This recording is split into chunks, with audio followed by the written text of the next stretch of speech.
Investor di tengah ketidakpastian pasar. Hari ini kita akan ngomongin terkait dengan sektor-sektor yang menarik di pemerintahan yang sekarang. Lupakan sektor konstruksi yang merugi. Sebagai investor, kita kan membeli sebuah perusahaan yang kita pengen perusahaan yang untung. Kalau perusahaannya rugi terus, nggak bisa bayar utangnya menumpuk. David Noah memprediksi aliran dana besar dari program makan gratis dan fokus infrastruktur domestik baru.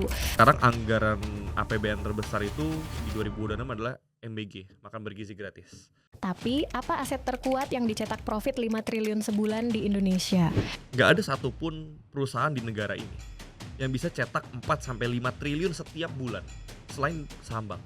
Dividen bank kalau kita beli, dividen sudah 10%. Itu udah sangat jauh gapnya. Dan ini rahasia trader sukses dengan modal kecil. Jangan dipisah, all in. Itu duit kecil itu. Aduh. Kalau belum 10 miliar jangan pecah-pecah, dorong semua. Ketika semua orang nggak suka, itu sebenarnya opportunity. Jangan pernah percaya sama apa yang orang ngomongin, tapi percayalah sama apa yang mereka lakukan.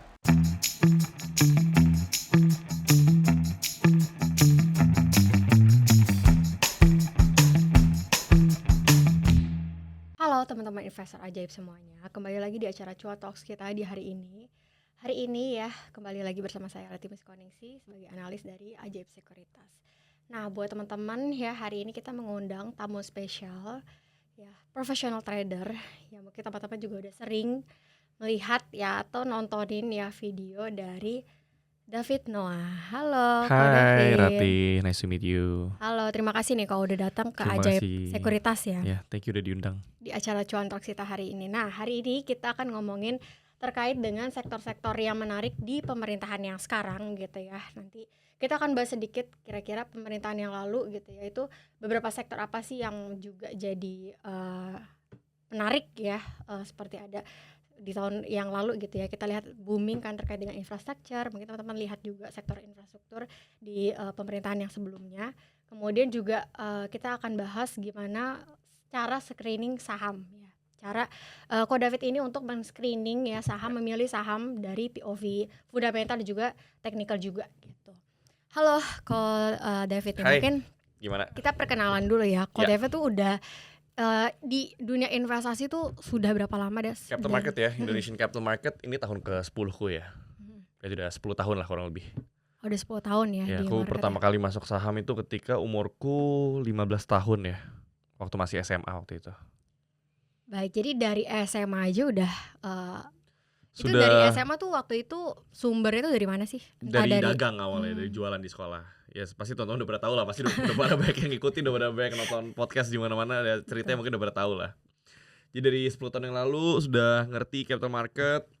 Terus dulu aku 2019 juga sempat kuliah ke luar negeri dan dulu menghidupi diri dari jadi full time trader waktu itu.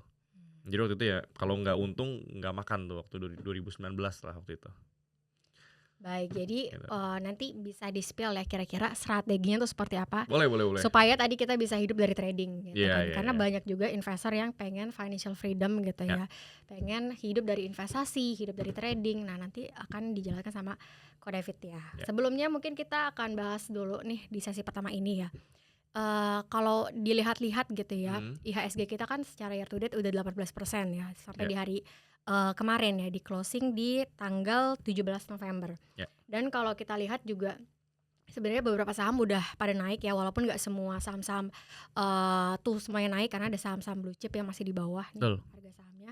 Ya. Dan mungkin nanti kita akan bahas kira-kira sektor apa yang menarik ya untuk di hold lah kira-kira sampai jangka waktu lebih dari 1 tahun gitu Oke. ya. Oke. Nah, sebelum ke situ kita mau flashback dulu ya. Ya. Kita lihat di beberapa tahun lalu itu sektor infrastruktur tuh banyak story-nya gitu kan. Betul. Yang kita lihat saat ini yang walaupun memang ya bisa dibilang proyeknya tuh udah dari pemerintahan yang sebelumnya, sebut saja misalnya KCIC gitu ya, yang sekarang juga lagi ramai diperbincangkan oleh masyarakat. Yang dimana KCIC itu merupakan konsorsium ya teman-teman Betul. dari BUMN dan juga perusahaan China gitu, yang dimana kita lihat nih kalau dari Indonesia ya melalui PSBI itu pemegang sahamnya ada 58% Kereta Api Indonesia, kemudian 33% itu Wika ya, kemudian 1% Perkebunan Nusantara, dan juga 7% itu Jasa Marga atau dengan kode saham JSMR. Jadi bisa dibilang, banyaklah proyek-proyek IKN misalnya di tahun sebelumnya, beberapa tahun sebelumnya, itu jadi story buat saham di sektor Konstruksi ya. konstruksi. Iya. Nah, kita lihat Wika ini kan, sudah suspend dari, bulan Februari misalnya. Terus JSMR kita lihat ya, kinerjanya syariah itu memang, melandai. Nah, untuk pemerintahan sekarang ya mungkin nanti bisa dijelaskan juga Ya. yang pemerintahan sebelumnya. Pemerintahan sekarang kira-kira sektor yang menarik itu apa sih? Kalau belakangan ini ya, kalau kita ngelihat infrastruktur itu kan program dari presiden sebelumnya.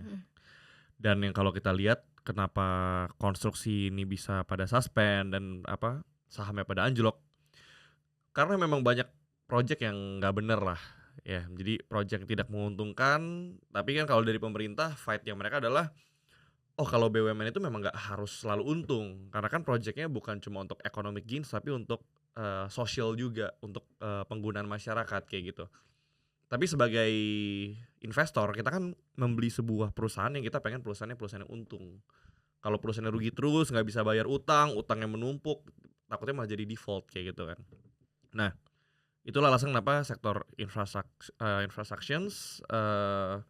infrastruktur lalu constructions kayak gitu ya, itu udah sangat sulit lah untuk sahamnya bisa bangkit lagi kayak gitu. Kalau pemerintahan sekarang mungkin kita harus ngelihat dari program presiden, terus ada Danantara muncul, sama mungkin menteri keuangan baru kali ya. Kalau program presiden kan kita pasti ngelihat sekarang anggaran APBN terbesar itu di 2026 adalah MBG, makan bergizi gratis. Ya aku nggak mau terlalu menjelaskan lah, maksudnya my opinion terhadap MBG itu apa kayak gitu. Tapi kalau memang MBG itu betul, dia APBN-nya di-spend kalau kurang lebih anggaran 300-an triliun di 2026, itu pasti ekonomi grassroots kalau itu anggaran terserap dengan baik pasti akan lebih baik lah kayak gitu. Kalau ekonomi grassroots lebih baik ya mungkin kalau direct impact dari MBG, misalkan menu-menu bahan-bahan baku daripada makanan itu sendiri kayak gitu. Kayak misalkan ayam-ayaman, poultry kayak gitu kan. Ya mungkin teman-teman bisa cek sendiri lah saham-saham ayam itu seperti apa. Lalu mungkin dari sisi bahan makanan, retail itu juga mungkin bisa membaik. Lalu kalau dari kalau ekonomi grassroots-nya beneran jalan, berarti beberapa perusahaan-perusahaan yang target marketnya adalah grassroots ekonomi itu juga bisa membaik. Contoh, retail pakaian baju yang dibeli oleh orang-orang di daerah misalkan. Atau misalkan bank-bank yang target loan-nya adalah ke UMKM kayak gitu. Itu mungkin bisa diuntungkan dari program MBG. Terus kalau kita ngelihat Danantara kayak gitu kan. Danantara ada beberapa joint ventures, ada beberapa project investment ke misalkan renewable energy. Nah itu story-story yang kira-kira saham-saham apa yang akan diinvest oleh Danantara ini juga menjadi story yang menarik. Atau saham-saham yang di bail out oleh Danantara. Ini boleh sebut ticker nggak? Boleh. Kan tapi tetap disclaimer ya teman-teman. Ini saya nggak pegang barangnya, saya juga nggak menyarankan beli. Tapi mungkin kayak Gia, kayak Kras, ya Krakatau Steel, Garuda Indonesia. Itu kan saham-saham yang tadinya jelek, lagi bermasalah, terus mau di bail out sama Danantara. Ya mungkin saham-saham kayak gitu mungkin nggak bisa jadi investment, tapi mungkin bisa dijadiin spekulatif trade kalau memang ternyata di approve untuk di bail out kayak gitu ya. Lalu kalau misalkan untuk investment kita ngelihat baru-baru ini mungkin yang paling hot adalah Pak Purbaya itu ngasih likuiditas ke bank-bank himbara kayak gitu ya. Kan ada ke BRI, Mandiri, BNI, terus ada dikit ke Bank DKI, baru nambah BTN dan lain sebagainya. Jadi kalau dari presiden sekarang sih dan pemerintahan sekarang saya ngelihatnya beberapa sektor yang diuntungkan adalah kayak misalkan baru-baru ini kan ada internet murah kayak gitu-gitu ya. Terus ada pembangunan rumah rakyat. Ya mungkin sektor properti juga bisa diuntungkan sih. Jadi sektor bank, properti, retail, sama bahan baku makanan untuk MBG lah ya. Baik, itu untuk sektor-sektor ya, bisa di take note ya teman-teman tadi yang menarik untuk dicermati dari proyek-proyek pemerintahan yang sekarang. Tadi menarik juga tuh Danantara ke Gia kan. Itu inject equity sekitar 23 triliun ya, semoga return earnings-nya bisa membaik gitu ya. Jadi tadinya loss jadi profit. Semoga gitu. ya. Semoga ya tadi bailout yang dilakukan bisa berdampak positif kan buat beberapa emiten di bursa. Yeah. Nah, kemudian kalau kita ngomongin rupiah nih kok. Yeah. Rupiah kan sekarang 16.7 ya? 16 hampir 16.800 hari Iya, ini ya. habis 16.8 kan. Kira-kira dampaknya apa sih buat beberapa sektor misalnya?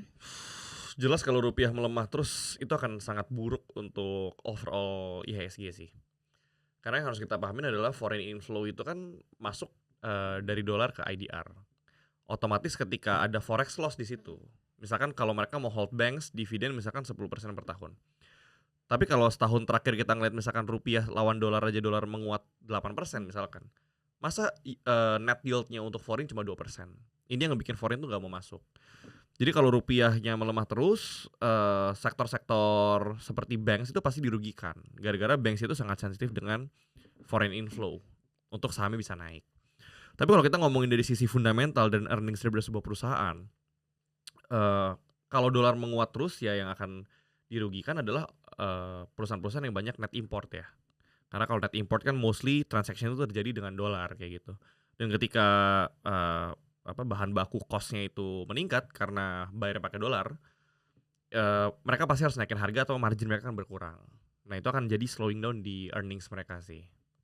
Kayak gitu. Jadi selama dolar kita itu nggak bisa di-stabilize, pasti bakal susah buat market kita tuh naik secara sustainable.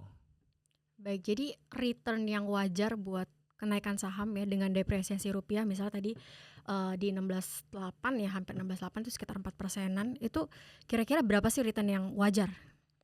Kan IHSG udah naik ke 18%, tapi Ya. kan nggak semua saham tuh naik gitu kan saat Betul. ini. Karena kalau kita ngelihat IHSG naik 18% aja sebenarnya IHSG ini kan naik gara-gara saham Konglo ya. Ya kan brand, cuan, kayak gitu-gitu. Saham-saham yang market cap-nya besar, Pani.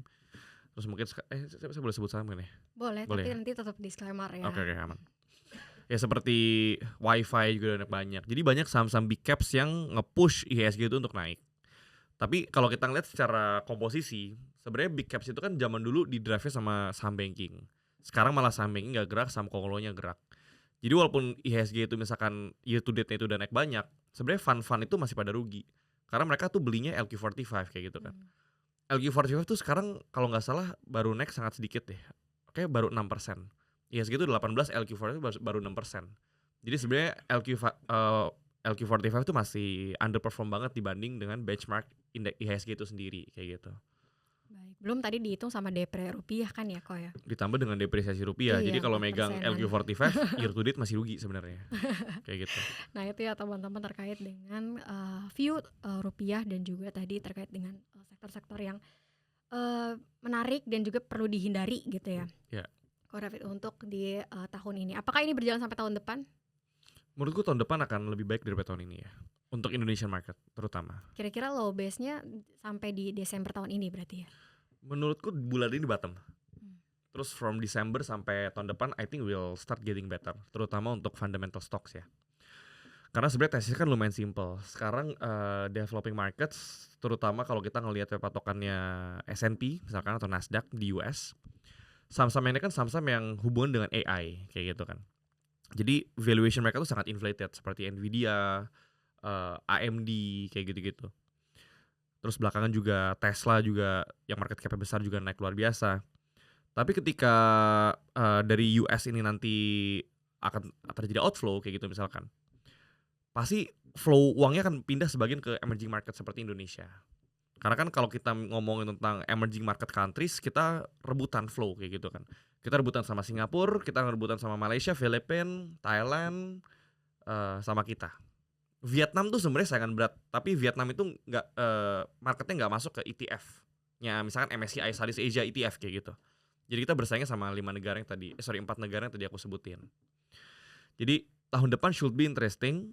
Karena ketika valuation di US itu udah terlalu tinggi, orang pasti akan mulai berpikir rasional kayak gitu. Terus sekarang kan tinggi gara-gara AI projections itu katanya adoptionnya bakal sangat cepat. Terus revenue akan naik, growth-nya akan sangat luar biasa. Tapi ketika terjadi miss di earnings-nya sekali aja, di earnings call-nya mereka, itu pasti akan ada outflow lumayan besar. Terutama ketika nanti misalkan ketika cryptocurrency juga mungkin sekarang kan udah 90. Kripto Bitcoin bahkan 89.000 hari ini. Ketika terjadi outflow besar di kripto, ya mungkin saham-saham yang pegang kripto banyak di balance sheet-nya juga mungkin bakal di sell off sama investor asing. Ya kita harapkan Ketika dolar pun juga sekarang lagi melemah gara-gara dedolarisasi kan. Tapi bahkan ketika dolar melemah, rupiah ikut melemah. Jadi Ya. kita sebenarnya kalau di urutan currency dunia tuh kita anak paling bontot kayak gitu. Ya tapi kita harapkan rupiah akan mulai lebih stabil dan outflow daripada US market bisa melipir ke kita lah at least. Dan itu mungkin jadi bull case di tahun depan. Baik, jadi kalau kita berkaca sama Wall Street market ya, Ya. kita lihat kan udah rally 3 tahun terakhir ya. Betul, Ko ya. betul. S&P selalu all time S&P, high. Nasdaq, Selalu all time high. kemudian Dow Jones itu 3 tahun naik terus kan. Betul. Positif terus. Nah, IHSG itu baru tahun ini nih. Tahun lalu dia minus sekitar 2%-an. Betul. Nah, kira-kira seberapa besar sih potensinya mereka pindah ke emerging market khususnya Indonesia di tengah rupiah kita tuh sebenarnya masih terdepresiasi? Baik lagi ya, tergantung ya. Sekarang karena kalau kita ngomong rupiah, BI itu di 17.000 selalu intervensi. BI itu selalu fight terus rupiah kita supaya nggak jebol 17.000. Dan kalau kita ngelihatnya sekarang gitu ya, kalau kita ngelihat valuation daripada IHSG itu sendiri, kalau kita bandingin sama Thailand dan Malaysia, secara valuation PI, misalkan let's say kita ngomong PI ratio index kayak gitu ya, kita tuh paling rendah dibanding Malaysia dan Thailand.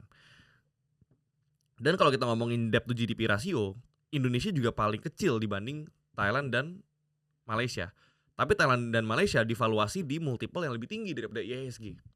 Jadi sebenarnya dari sini aja udah kelihatan seharusnya Indonesia weightingnya bisa naik.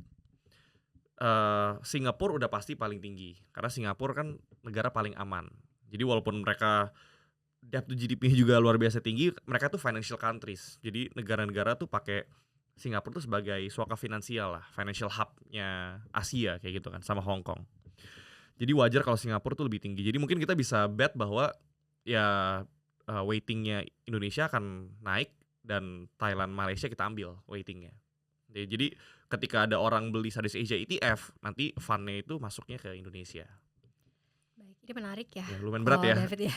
Karena kalau kita lihat di ASEAN ya memang kalau kita urutin top 3 ya, yang indeksnya paling tinggi itu pertama Vietnam. Karena kita tahu Vietnam kan FDI-nya juga tinggi. Betul, kan. Vietnam tuh sangat bullish. Ya, kita lihat indeksnya untuk Vietnam punya tuh udah di 30%-an ya. Karena Year to date. GDP growth mereka tuh 8%. Betul. Dan debt to GDP mereka tuh lebih kecil dari kita. Kayak mereka cuma 20-an persen deh. I'm very bullish on Vietnam sebenarnya. Tapi ya karena saya orang Indonesia, jadi saya invest ke Indonesia. Iya, jadi Vietnam tuh ya nomor 1, yang kedua Betul. Singapura, dan yang ketiga tuh Indonesia ya, Ya. secara year to date. Walaupun tadi yang naik mungkin belum waktunya untuk saham-saham blue chip itu naik gitu ya teman-teman. Jadi belum terlihat lah buat teman-teman yang pegang saham blue chip gitu. Ya. Tahun depan ya kok ya bisa ada Karena gini, kenaikan. mungkin retail nggak gitu suka karena wah ini saham udah turun terus kayak gitu kan.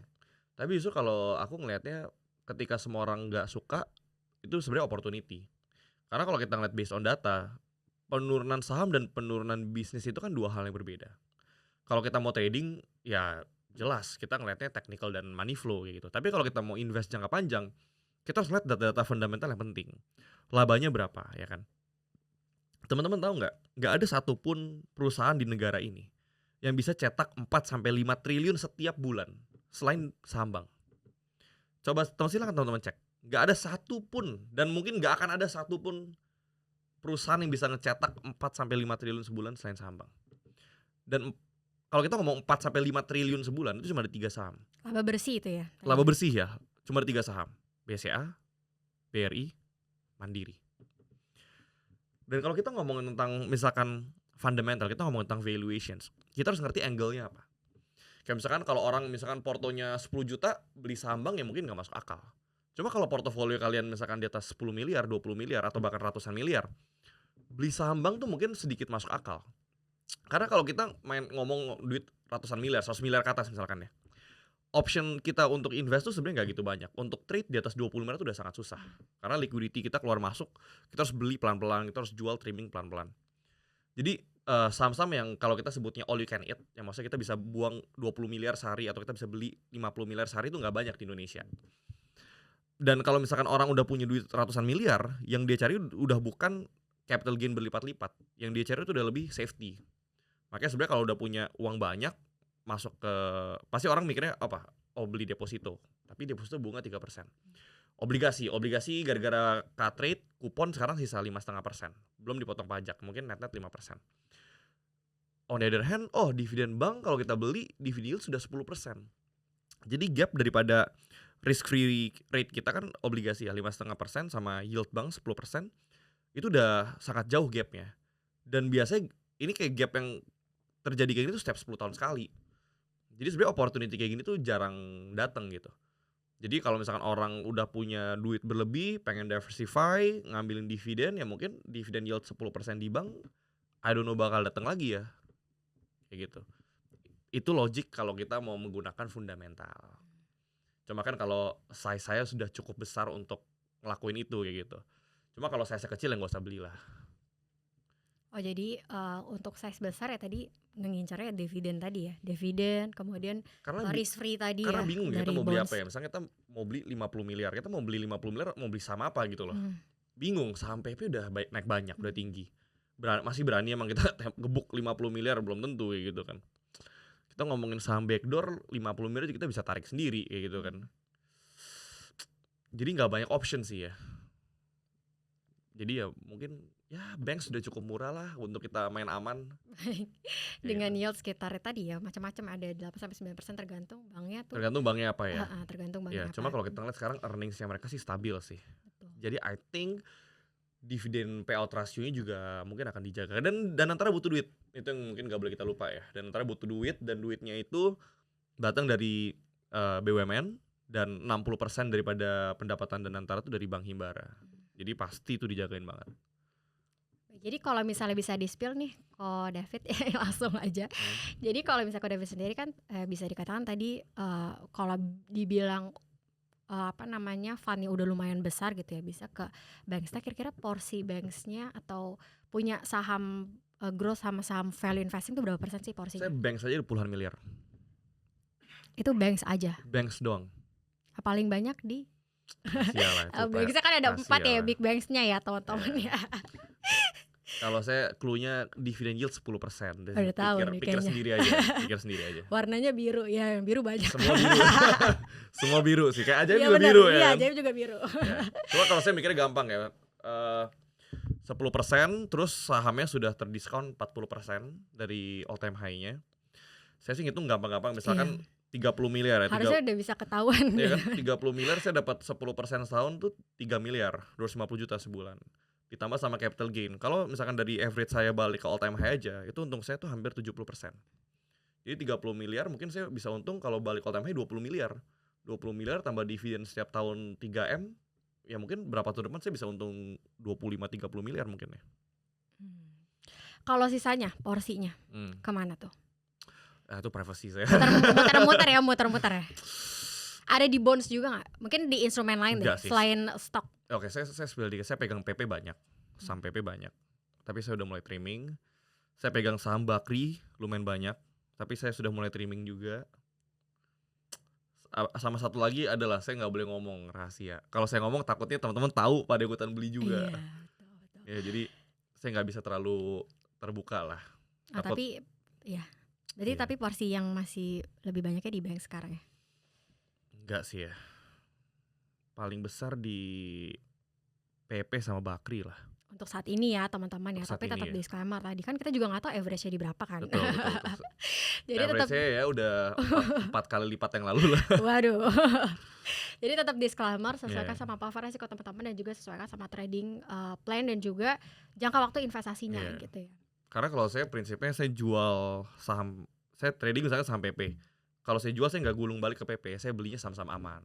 Jadi bank saya tuh tabungan dari untung saya dari PP saya pakai beli banks. Untung saya dipakai saya pakai beli banks. Karena kalau misalkan kita trade terus kita pengen gulung lagi, takutnya pas nanti bagian koreksi kita balik, namanya round trip, kita balik jadi nol, jadi nggak dapat untung kayak gitu. Jadi kalau saya nggak lagi berusaha untuk nggak gitu greedy, jadi udah kita mungkin ambil modalnya, untungnya kita biarin running, permanen capital kita pakai untuk beli yang aman-aman lah. Nah itu untuk spill portofolionya Ko David ya. Kemudian kalau kita ngomongin strategi gitu ya, mungkin buat Ko David sendiri kan sekarang berarti udah value investing ya jatuhnya ya. Ya ada berapa yang tadi trading di saham-saham Konglo gitu misalnya. Saya mungkin kalau bisa di berapa persen value investing, berapa persen growth investing?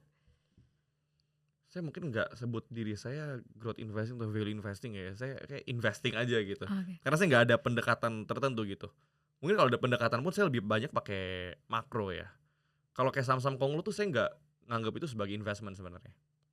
Karena saya juga hold kan cuma gara-gara saya ngeliat selama masih ada kepentingan, ya saya beli kayak gitu. Mungkin itu kan dikategorikan sebagai trading, ya kan. Karena kalau kita menyalahartikan misalkan ada kepentingan ini misalkan targetnya mau masuk ke suatu indeks misalkan MSCI. Terus kita ngomongnya kita invest kayak gitu. Menurut saya tuh miskonsepsi. Kayak gitu. Karena ketika kita invest ke dalam sebuah perusahaan, kita kan ngeliat fundamental. Fundamental ada kuantitatif which is laporan keuangan, ada juga kualitatif. Ya mungkin kalau kata orang kan salah satunya termasuk corporate action, ada right issue, ada M&A dan lain sebagainya. Cuma kalau mau masuk ke indeks itu kan ngomong tentang money flow, bukan ngomong tentang fundamental perusahaan. Karena kalau mau masuk ke indeks kan yang dihitung adalah market cap dan free float, bukan labanya naik berapa kayak gitu loh. Makanya saya nggak gitu suka nyebut itu sebagai investing. Kayak gitu sih. Jadi invest by momentum gitu ya, Ko David ya. Iya.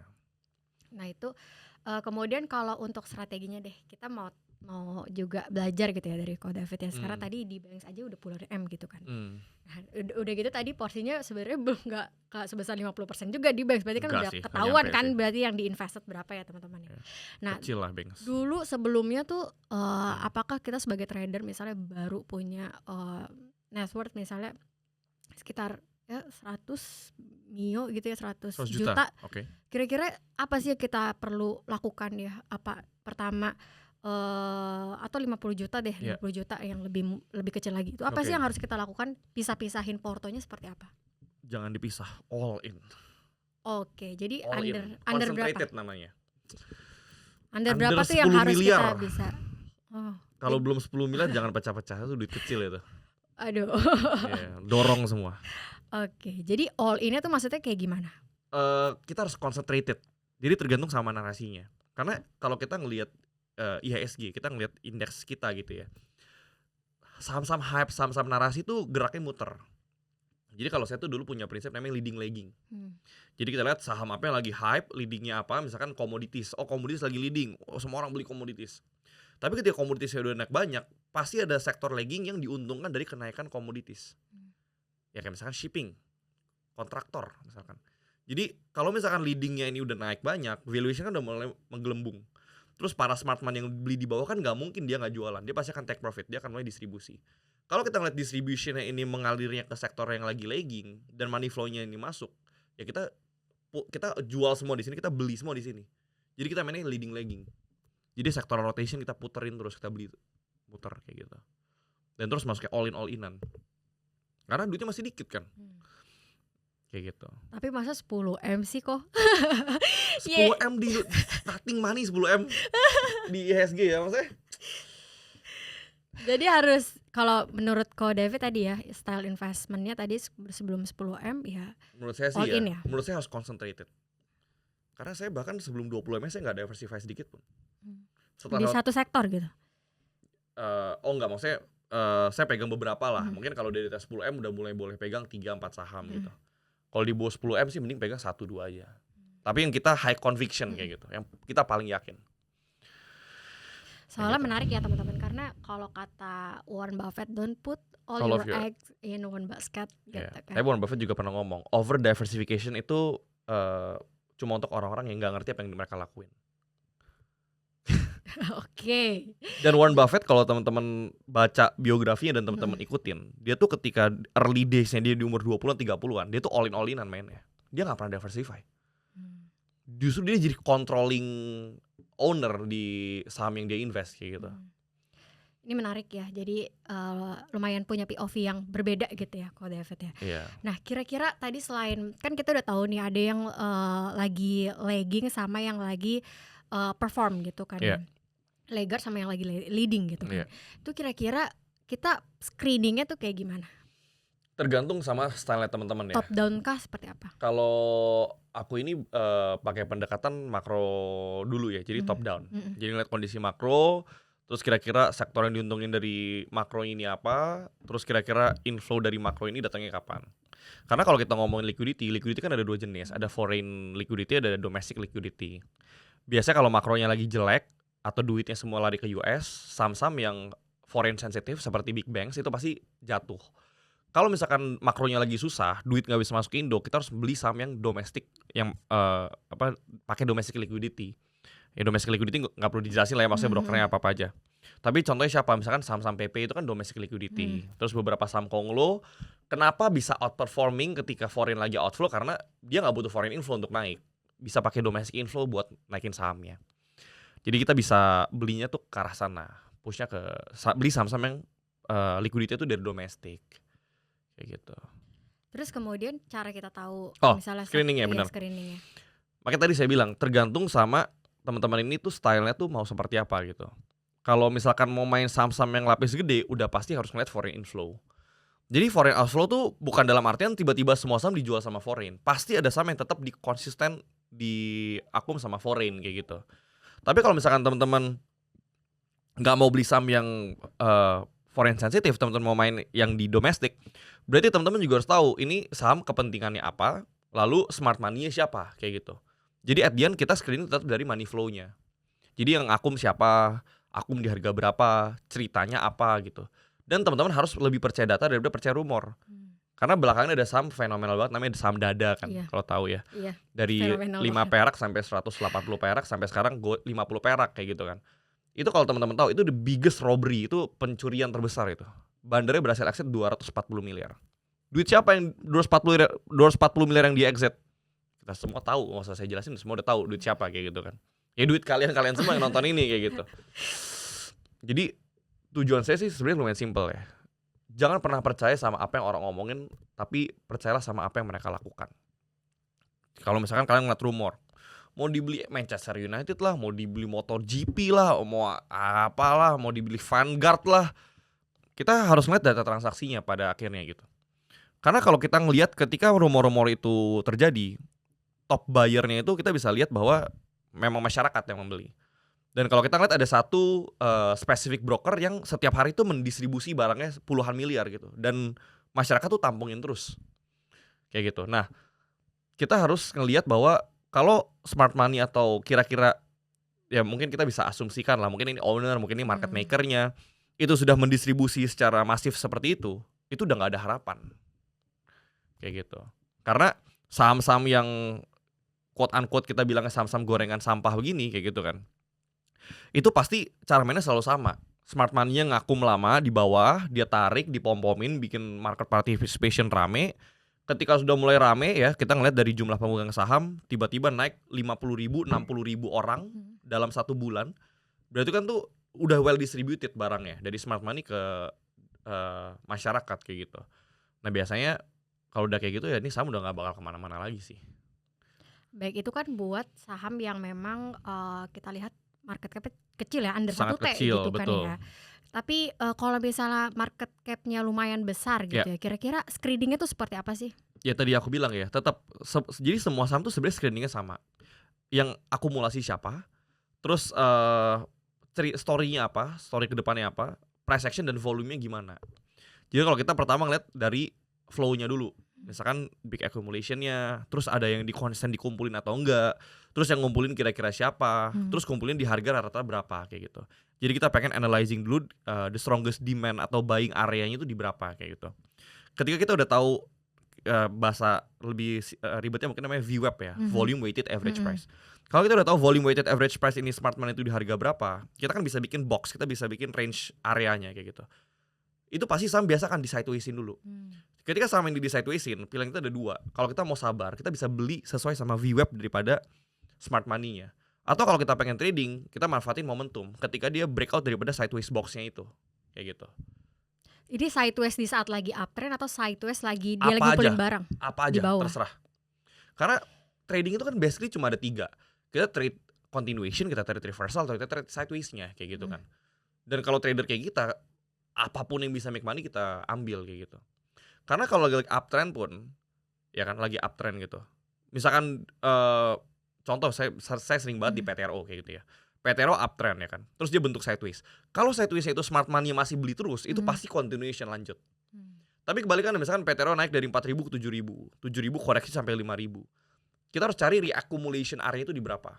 Kalau di 5.000-nya dimakanin lagi sama smart money yang ngumpulin dari bawah, Ibaratnya kan dia buyback barang yang mereka Mhm, jual di sini. Kalau mereka udah reakum di sini berarti udah siap naik lagi. Itu kan akan ngebentuk uptrend line kayak gitu kan.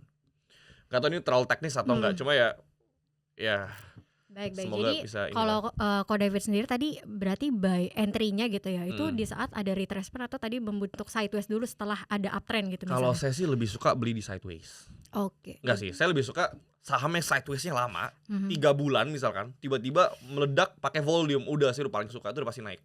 mmm, Nggak pasti lah, nggak ada yang pasti di dunia ini.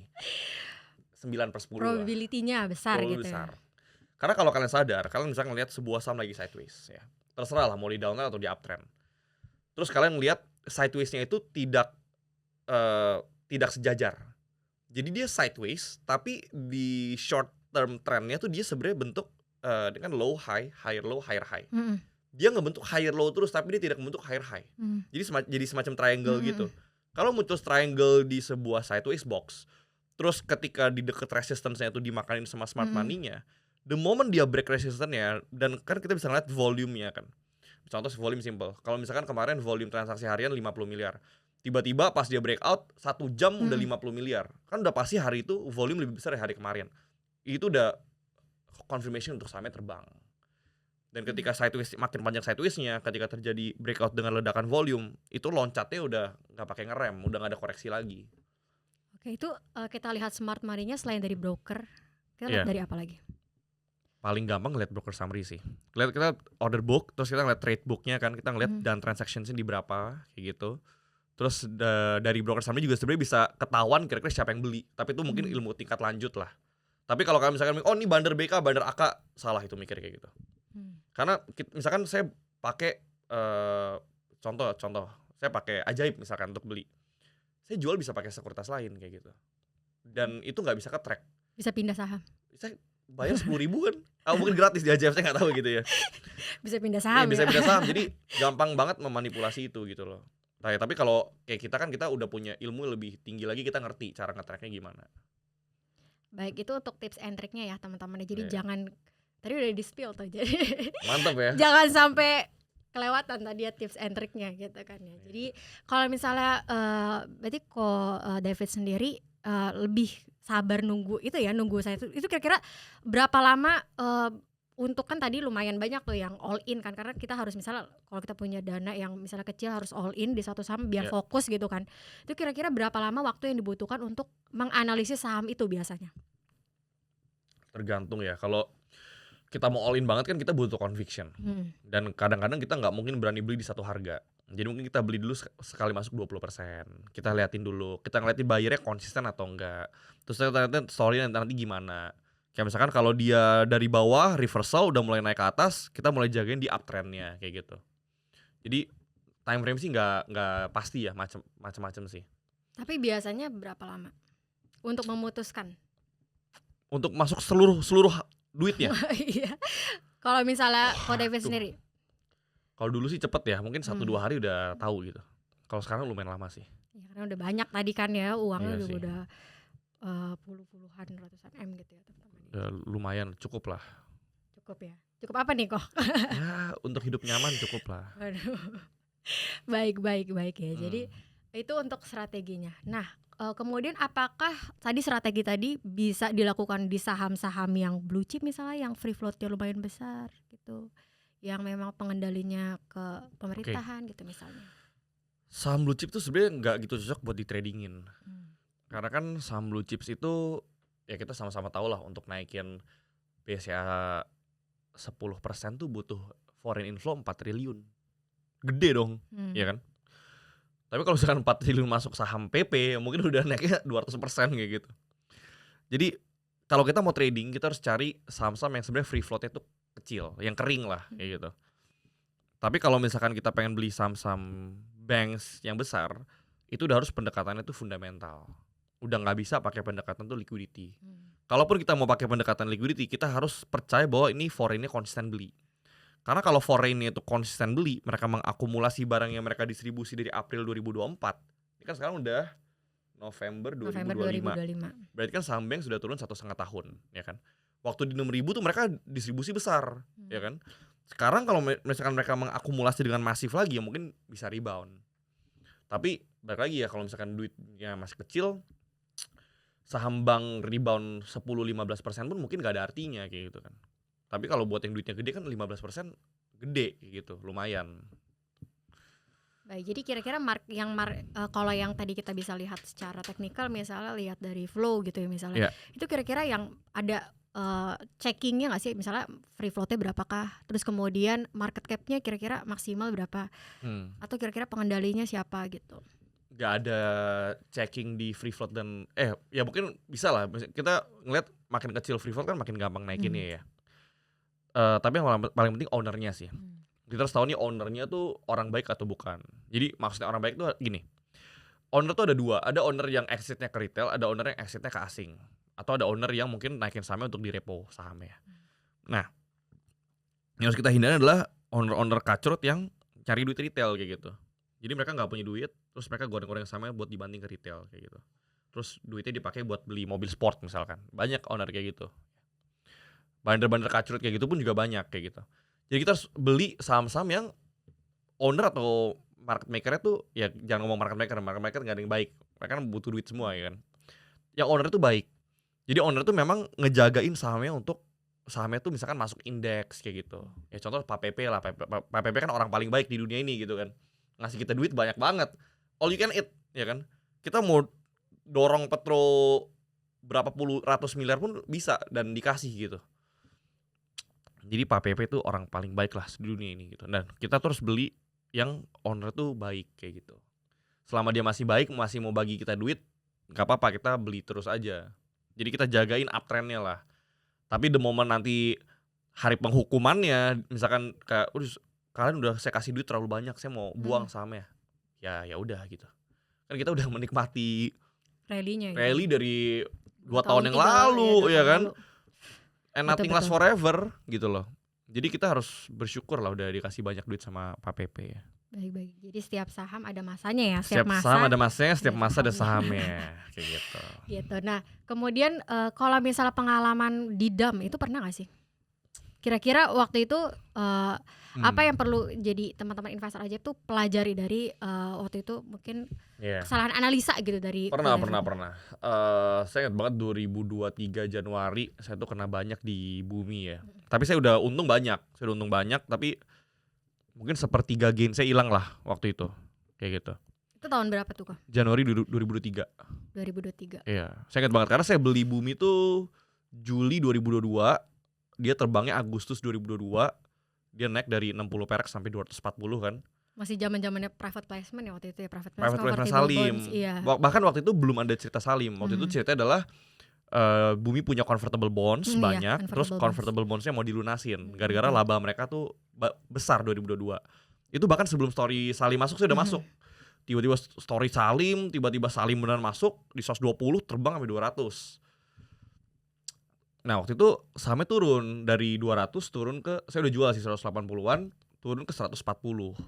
Saya pikir itu cuma retracement. Saya beli 140. Turun lagi sampai 120. Saya mikir, wah modal Salim kebetulan. Saya tembak lagi lebih gede lagi. Ternyata kan turun terus sampai 80 perak waktu itu. Akhirnya saya cut loss di 100 berapa waktu itu? 107, 108 lah. Karena waktu itu udah demand kuatnya, benernya 107-nya jebol turun sampai 70-80 perak. Ya untung saya cut loss waktu itu. Kalau nggak udah hilang duit banyak lagi tuh. Sempat di bawah 70-50 ya. Sempat. Tapi enggak sih, enggak pernah sampai 50 lagi sih. Ya. Waktu itu mungkin bottom 60-70 lah ya. Yang dari top di 240 ya. Kan sekarang balik lagi. Iya. Saya untung beli lagi tuh 80. Sekarang hampir 300. Saya awal tahun ini April beli lagi 80 perak Bumi. Kayak gitu. Zaman-zaman mau kuasi ya, akhirnya baru-baru ini. Betul. Kan kuasi. Ada kuasi reorganisasi. Terus kan story-nya adalah nanti ketika kuasinya di-approve, Bumi mau bagi dividen. Kalau bagi dividen kan pasti investor pada happy. Terus story-nya kan dia bisa akuisisi tambang emas di Australia, si Wolfram. Terus kepemilikan di BRMS ya kan. BRMS kan juga masuk indeks gold ETF, MSCI kayak gitu. Jadi sebenarnya secara story banyak yang bagus lah. Dan BRMS-nya udah naik duluan. Jadi Bumi kan sebenarnya lagging kayak gitu. Cuma non financial advice. Kalau sekarang saya pun udah mulai cicil jual lah. Baik, gitu ya teman-teman ya terkait dengan tadi sebenarnya yang mau ditanyakan terkait dengan retracement yang tadi beli di retracement. Nah, beli Contohnya retracement. Bumi. Nah, emang waktu itu kalau David nggak ngelihat akumulasi smart money-nya udah nggak ada nih. Nah, waktu sebenarnya itu. tuh udah jualan. Waktu itu yang narik AK kan, UBS. Waktu itu UBS udah jualan. Cuma waktu itu ngelihatnya kayak masa sih Salim nggak beli lagi. Jadi ignoran lah. Makanya tuh tadi saya bilang, jangan percaya apa yang kita pikirin, percaya sama data transaksi. Karena saya udah pernah kena jegal tuh. Oke, jadi jangan punya wishful thinking lah. Kita harus percaya benar-benar sama data. Karena pikiran manusia itu, kita tuh punya banyak bias psikologi. Karena kita cenderung lebih menghargai apa yang kita punya. Contoh, kita orang Indonesia. Kita selalu punya bias bahwa Indonesia lebih baik dari negara lain contohnya. Sama halnya seperti saham saya gitu. Karena misalkan saya pegang banyak, udah pasti saya punya bias terhadap saham ini. Kayak gitu. Nah, sebagai investor kita harus lebih tidak fokus kepada bias psikologis yang kita punya dan lebih fokus kepada data. Itu yang paling penting. Jadi mengebelakangkan ego gitu ya. Ya, ego. Makanya kalau di market nggak boleh sombong lah, nggak boleh sombong. Terus nggak boleh sok pinter, nggak boleh sok jago, nggak boleh sok nggak pernah salah gitu. Gitu sih. Itu untuk mungkin tadi teman-teman bisa ambil ya pelajaran dari Ko David tadi gimana untuk meminimalisir resikonya. Tadi ya harus ya tahan ego lah ya di market. Jangan merasa saham yang paling bagus gitu, nggak ada saham yang lain yang bisa memberikan return yang tinggi gitu kan. Tuh. Nah, kira-kira itu untuk hari ini Ko David, thank you so much terima kasih udah banyak. sharing ke teman-teman investor ajaib strategi investasi di tahun ini ya, akhir tahun sampai di tahun depan tadi, sektor-sektor menarik, dan juga tadi udah di-spill juga strategi untuk mendapatkan saham-saham yang bisa multi bagger gitu ya. Dan juga gimana caranya meminimalisir resiko biar teman-teman nggak cinta atau ngebelakangkan lah ego teman-teman ya untuk di satu saham aja. Jangan gitu. sampai nyangkut lah, itu intinya. Karena kalau di saham tuh sangat susah buat miskin kecuali teman-teman nyangkut. Karena kalau kita belinya saham-saham gede, cut loss 3-4% mana mungkin miskin gitu kan. Tapi kalau kita beli saham nyangkut, bahkan sampai gocap nggak ada yang beli lagi, terus turun sampai ke 1 perak kan bisa-bisa aja. Nah itu yang saya nggak pengen teman-teman semua tuh ngalamin hal itu. Jadi kita harus lebih objektif. Kita harus ngeliat semuanya based on data, jangan pernah percaya sama apa yang orang ngomongin, percaya sama apa yang mereka lakuin. Oke, thank you so much Ko David udah ke acara ajaib. Ajaib ya, ini salah satu podcast paling nge-hype ya? Enggak, maksudnya podcast yang saya tuh jelasin paling detail lah. Oke. Karena kan mungkin audiensnya pasti orang-orang market kan. Betul. Karena kalau banyak diundang podcast lain, saya nggak banyak ngomong tentang teknisnya gitu ya. Kalau ini teknis banget. Jadi semoga teman-teman ngerti. Kalau nggak ngerti ya ketik di ChatGPT ya.